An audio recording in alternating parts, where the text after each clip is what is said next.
Hello and welcome to another Learning Hub tutorial. My name is Sarah Collins and I'm the writing coordinator in the Learning Hub. Today I'll be helping you track changes in a Word document. Track changes is a great tool that allows reviewers to make edits and notes on a draft so that the author can see them distinguished from their own writing.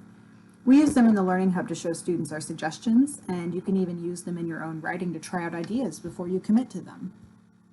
Although Word will vary in its appearance if you're using Windows or a Mac, Microsoft Office's Word will look pretty much the same, so you should still be able to learn how it works from this tutorial regardless of your setup. Today I'm going to be using Word on a Microsoft Windows computer. To get to the Track Changes menu options, you're going to want to go to your Review tab. Here you can see a button labeled Track Changes that allows you to turn it on and off, and you'll see that there's a drop-down menu here. One says simply Track Changes, and the other says Lock Tracking. This just means that you will always see your track changes and can track them as opposed to at a glance when you just click the Track Changes button once. There are also some other options under the Tracking heading and in this other drop-down menu.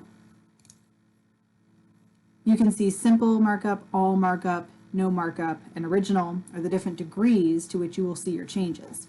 I'll show you here in this student example. So Simple Markup will show you where your changes are made with red line in the margin, and your comments will show up on the side here.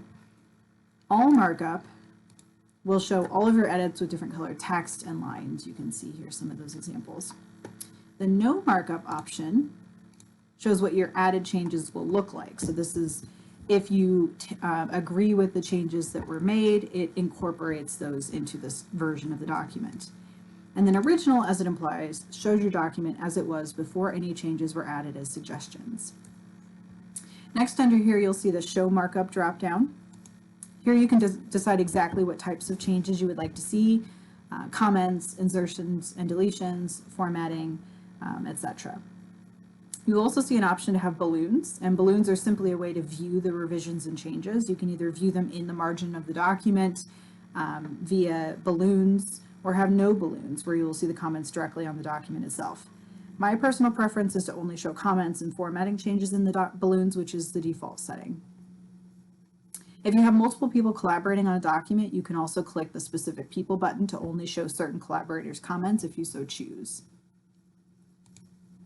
Lastly, there is the reviewing pane. The reviewing pane is a margin that shows up on the left side of your document that lists all the revisions you or a reviewer have made. In the drop-down list, you can place it vertically or horizontally. So if you just click this, it shows up over here, or you can select the horizontal pane and it'll place it underneath. I personally don't find this as helpful. I feel like it clutters up my screen and stresses me out, but if it's something that would be helpful to you, you can certainly use that. Now that we've reviewed the ribbon's options, let's see Track Changes in action. The primary features you should be familiar with are the changes made to the text of a document and the commenting feature. So we'll go over both briefly. When it changes back to Simple Markup so we can see those. Nope, All Markup so we can see the changes. So first we're going to go over commenting. It's the easier one to explain. So next to the tracking section of the ribbon is the comment section, and this is where you can add comments to specific parts of your document to note future changes you may need to make or questions you may need to answer later. In the Learning Hub, we use the comment feature regularly to ask students questions about their process, content, structure, argument, or other aspects. We also insert notes that incorporate links to other helpful resources or explanations of how you should consider fixing whatever issue that we're bringing to attention.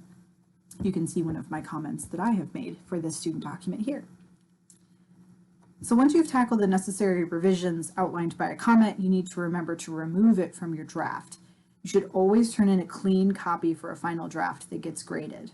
For comments, you can just right-click on the bubble in the right margin and select the Delete Comment option. Remember to select Delete and not Resolve. The Resolve comment option will just gray out the comment and not remove it. Instructors will still be able to see it, which is a big no-no. If you have several comments you need to delete, you can also go up into the ribbon where you see the delete option here, select this drop down and then go to delete all comments and document option.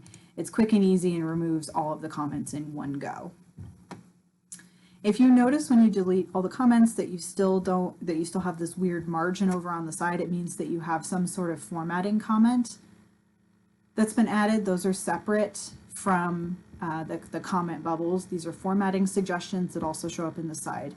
This is part of what we're going to address here in a second as far as the track changes in the document, so don't worry too much about that. All right, so let's take a look at how to work with the tracked changes in your document. As you can see in our example here, track changes allows you to see any additions, deletions, substitutions, moved text, and formatting suggestions, which I just mentioned. It's all color-coded, so you can know at a glance what kind of track change it is, which, by the way, you can set to any color scheme you prefer, especially if the scary red text intimidates you. The red text is the default, and I personally hate it, so I have made my tracked changes set up to have nice teals and purples and pinks and things that are a little bit more pleasing to the eye. If you get a document that has tracked changes in it, either from a hub tutor or from your instructor, you can easily resolve changes right here in the document by a couple different methods. We've seen many students take a document that has comments and track changes in it and place it side by side in their old draft, against their old draft to visually compare and make changes.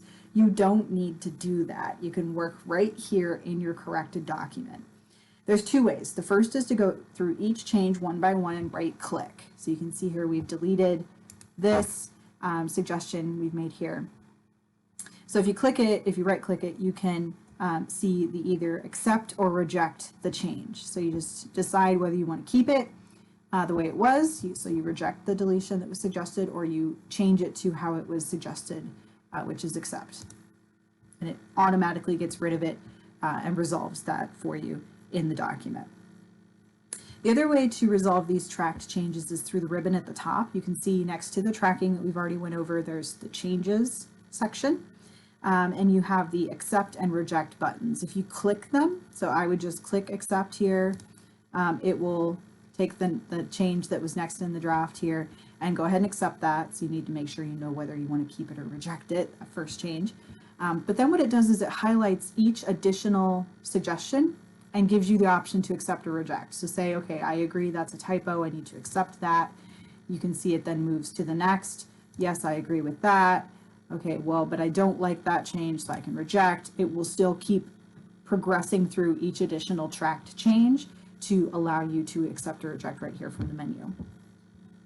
This option is especially helpful for changes that might be hard to see with the naked eye, such as extra spaces, hyphens, and other tiny marks. And so I would,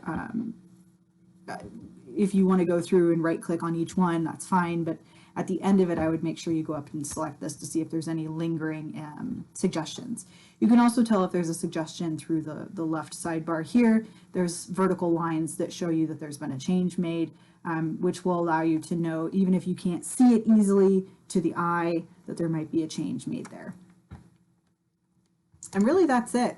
I hope that this helps you work with feedback that you might receive during your writing process, and I hope that it streamlines your revision and editing work. If you have any further questions about how to use tracked changes, we recommend you contact us in the Learning Hub. You can reach us by email at thehub@uist.edu. You can call us when we're not stuck in quarantine. Our number is 217-206-6503. Or you can come on down to our office when we're there in person. Again, we're all in quarantine right now. But we are located on the 4th floor of the Brookins Library in Suite 460. Thank you again for listening. We hope you have a great rest of your day.